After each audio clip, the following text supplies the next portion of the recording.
A blessed and wonderful day to everyone. Welcome to our daily podcast, Hope and Strength for the Journey. Friends, today we will discuss a virtue that many of us struggle with, especially when the weight of the world presses down upon us, that is patience. When pressure and pain invade our lives, patience often seems impossible. Yet it is precisely in these moments that patience can become our greatest strength. And as believers, we know that the Lord does not abandon us during trials. Instead, He provides us with the grace to endure, to grow, and to trust His timing. Today, let's explore the power of patience in the presence of pressure and pain through three key points.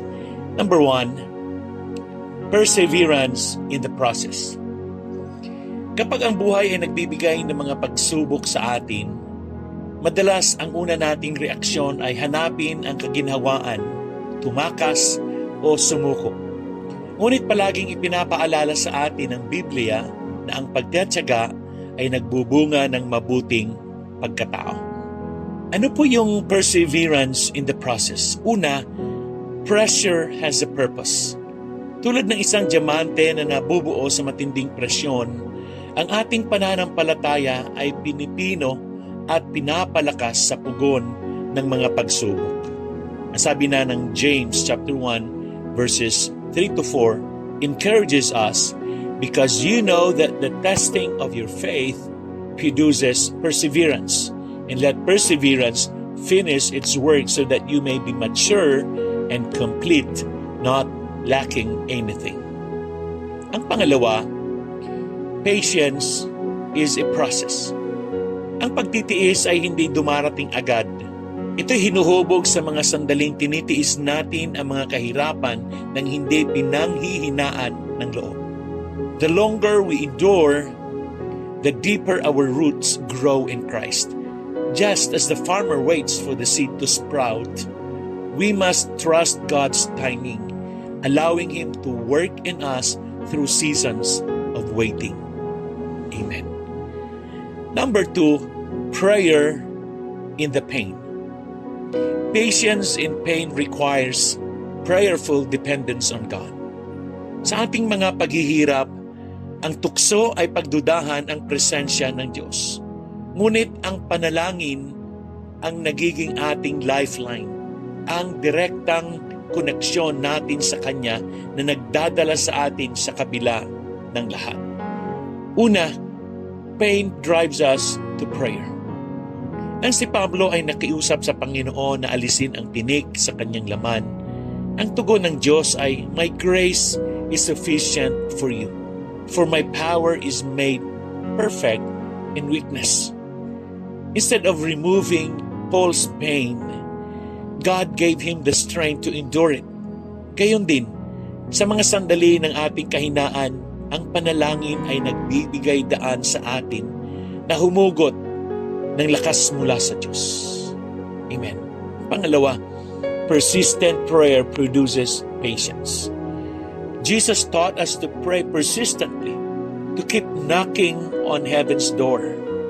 Ang matyagang panalangin ay tumutulong sa atin na iayon ang ating kalooban sa kalooban ng Diyos, na nagbibigay daan sa atin upang maghintay sa Kanya ng may pagtitiis, nagtitiwala na Siya ay nakikinig sa atin at tutugon sa Kanyang tamang panahon. Amen. Number three, purpose in the pressure. There is always a divine purpose in the pain and pressure we experience. God does not waste our struggles. He uses them for His glory and our good. Una po, dito sa purpose in the pressure, pressure pushes us to grow. In Romans chapter 8 verse 28, we are assured that in all things, God works for the good of those who love Him. Maski sa ilalim ng presyon, ang Diyos ay humuhubog sa atin para sa isang mas dakilang bagay. Bawat pagsubok, bawat sakit ng puso ay isang kasangkapan sa Kanyang kamay. hinuhulmat tayo sa wangis ni Kristo. Amen. Pangalawa, patience prepares us for God's promises. Waiting seasons are not wasted seasons. Just as Joseph endured years of pressure before seeing God's promise fulfilled, we too must trust that our waiting is part of God's plan. Isaiah chapter 40 verse 31 reminds us, "But those who wait on the Lord will renew their strength. They will soar on wings like eagles." Amen. And as I wind up, friends, as we face the pressures and pains of life, let us not grow weary. Ang pagtatyaga sa harap ng pagsubok ay hindi pagiging pasibo or passive. Ito ay aktibong pagtitiwala sa perpektong plano ng Diyos.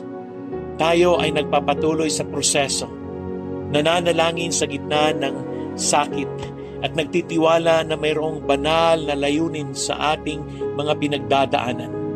Let us remember, perseverance produces character. Prayer produces peace. And pressure produces purpose.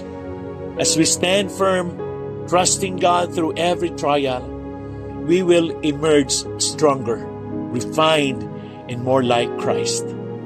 Naway maglakad tayo ng may pagtitiis.